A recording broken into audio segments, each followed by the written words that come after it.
Hi, folks. I guess I'm live. There we go. It's Saturday morning, and I've been doing this in German for a while with my German writing groups and writing students. But I thought I would do this in English on YouTube, and that is every Saturday morning I give a little rant about writing and little tips about writing, and I give a quote from a famous writer about writing, and I make a little practice uh, thing that you can do at home to practice writing. And the idea is, if you're writing on the weekend, or even in the week, to kind of get you going and to get you to think about what you're doing and what you're writing, and to help you along the way to write that novel or whatever it is you're writing. And it's usually about fiction, but not always. And Okay, well, so anyway, today, and I just did this in German on Facebook. Um, Today, I thought about a student I had this week, and he is writing a murder mystery, and he said he was afraid that it was not suspenseful or exciting, and I said, okay, well, send me a couple scenes, and I read just a couple scenes, and I realized that these scenes were very well written. They were excellently written, and they were like almost like perfect little stories in themselves. And they were like, you went and you felt the scene, you felt the character going in, and you were there, and you saw what happening, and it was a good little scene. But the problem was, it was closed. It wasn't closed. It was hermetically sealed. There was nothing in the scene that kind of opened up, that bled into the next scene. When you read the scene, you had no motivation or no reason to read another scene. There was nothing missing in the scene. There was nothing where you said, I have to know about this, what's going on here, and he's not explaining it to me here. He'll explain it in the next scene, so I have to read the next scene. And that's how you create suspense. I call it the chain. There's a chain of a novel is basically a chain of scenes. And between every scene, between one scene and the next scene, or one scene and the next two scenes, there's a there's a chain, there's a link, there's some kind of association, where if you have something in the first scene, you write something in a way that causes the reader to ask a question, and you do not answer that question. Instead, you promise to the reader that that question will be answered in the next scene. Typically, in a detective story, the detective comes to the murder scene. The body is there. There are little markers around, and there's a chalk outline or something, and the police are going around looking for clues. And one guy says, here's a glove with a blood on it, and here's a shoe that's missing, and here's a tire print. And there are two ways of doing that, of showing those things. You can say, the detective went to the scene, and he saw the tire print, and he saw the bloody shoe, and he saw the bloody glove, and then he said, well, okay, well, I'll see you tomorrow, folks, bye. And then he leaves. And so we see what's happening in the scene, but there's no real reason why we should keep reading. So what you have to do is you have to have the detective indicate that this thing that he's doing is a mystery and is important, and he has to find out about it. He's going to find out about it in the next scene. So he sees the bloody handshoe, and he says, well, wait a minute. A bloody handshoe. There's blood in whose blood is this? Whose handshoe is this? Where's the second handshoe? He takes the handshoe and he puts it next to the body, and he says, this handshoe. I'm speaking German. I'm sorry. Handshoe is glove. In German, they say for a glove in German is a shoe for a hand shoe.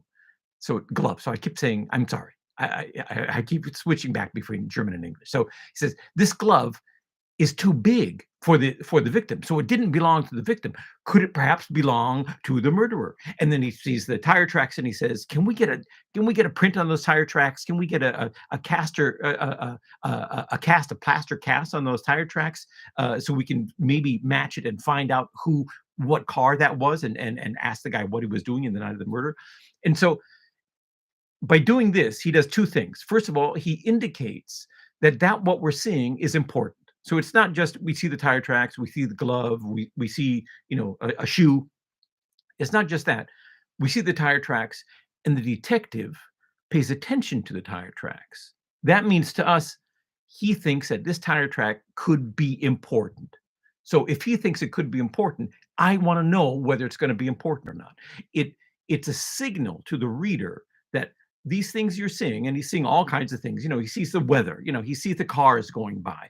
That's all not important. That's just kind of, on the side. But when the detective stops and says, wait a minute, a glove? What's a glove doing here?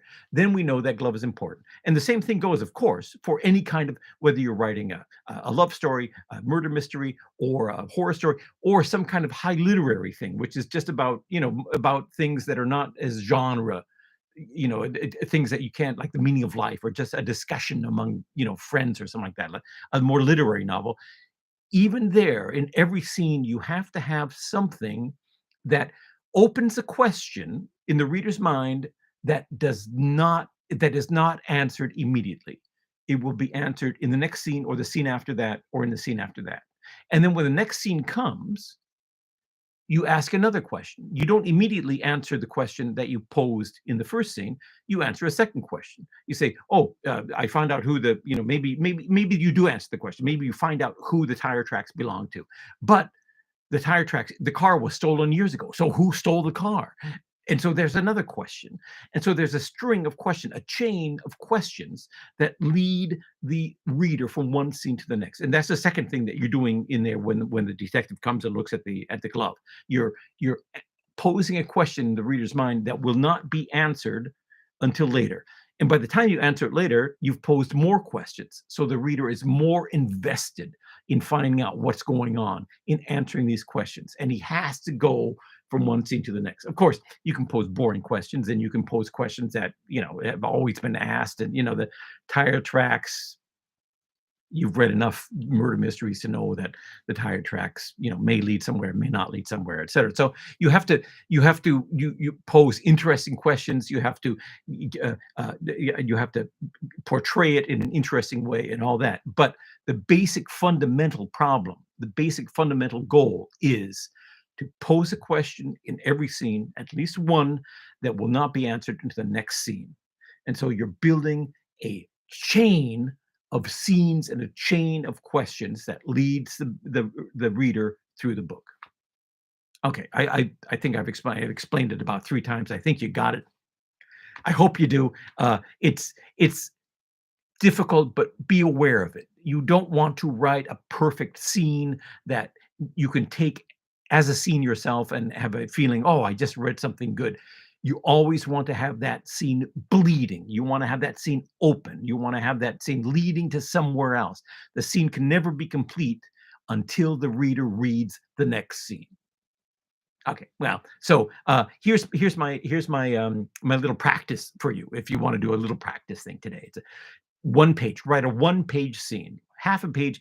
Make it really rudimentary. Don't worry about making it a beautiful language, and make it a really simple scene, really banal. Like you're going shopping, or you get up in the morning and brush your teeth, something like that. Something that is not exciting, not no zombies, no murder mystery, no love, no sex, just a simple, boring scene. And then when you're finished writing it, go back to it and change one element, add it or change it or exaggerate it or take it out, so that when the reader is reading this scene, he will ask himself, wait a minute, what's going on here? Something else is going on here that is more than this scene. And this question in his head is not answered in this scene. It will be answered later. You don't have to write the second scene with the answer in it. It's not important. The point is, try to get an eye for putting elements into a scene which will lead to the next scene. And that's your writing practice for today, for the weekend. Write one scene, really simple, and then go back and change one element that will hook the reader and get him interested in reading another scene, another chapter, to find the answer to that, whatever it is that you put in, that element that you put in the scene that opens up the scene into a leads to the next scene. Okay, and let me close with a quote from Somerset Maugham, the brilliant, wise writer who wisely said this word about writing. If you're writing a novel, he has 3 rules for you. He said, Somerset Maugham said, there are 3 rules for writing the novel. Unfortunately, no one knows what they are. Folks, good luck. Have a nice weekend. Have a nice week. Be productive. Keep on writing. Write that book. Finish the book. I know you can do it. And remember this: Writing is a sacred act.